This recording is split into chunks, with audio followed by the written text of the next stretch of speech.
report d'un certain nombre de crédits qui peuvent être faits. Et là-dessus, la région apporte sa garantie aux prêts bancaires en lien avec BPI France, jusqu'à une hauteur de garantie qui peut monter à 90% pour venir à la fois évidemment soulager les entreprises qui ont des difficultés de crédit, qui ont des trésoreries tendues, et puis aussi leur permettre évidemment de passer ce moment difficile si elles ont besoin de s'endetter à nouveau pour financer leur fonds de roulement ou pour financer évidemment leur baisse d'activité actuelle. L'objectif, c'est qu'il n'y ait pas de faillite, qu'il y en ait le moins possible.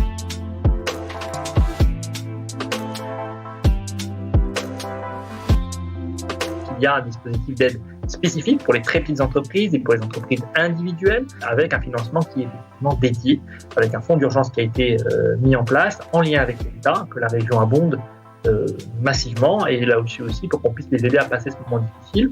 Alors évidemment, ça risque de ne pas être suffisant, il faut aussi le dire, et c'est pour cela que moi j'invite tous les acteurs économiques à jouer le rôle et surtout à regarder l'ensemble des dispositifs qui existent. Parce que chez mis bout à bout, quand on utilise l'ensemble de ces dispositifs, on peut espérer effectivement atténuer les effets de cette crise dont on ne sait pas aujourd'hui combien de temps elle va durer.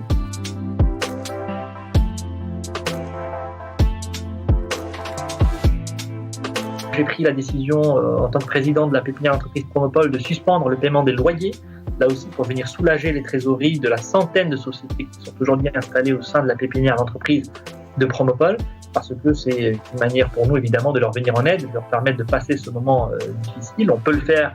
Promopole a aujourd'hui une bonne santé financière et l'agglomération a pris des dispositions du même type. Je prends un autre exemple, c'est notre fonds de prêt d'honneur, initiative Saint-Quentin-Yvelines, initiative STI, qui a pris aussi la décision de suspendre le remboursement des prêts pour les entreprises qui évidemment bénéficient de l'appui de ce fonds. Elles sont nombreuses.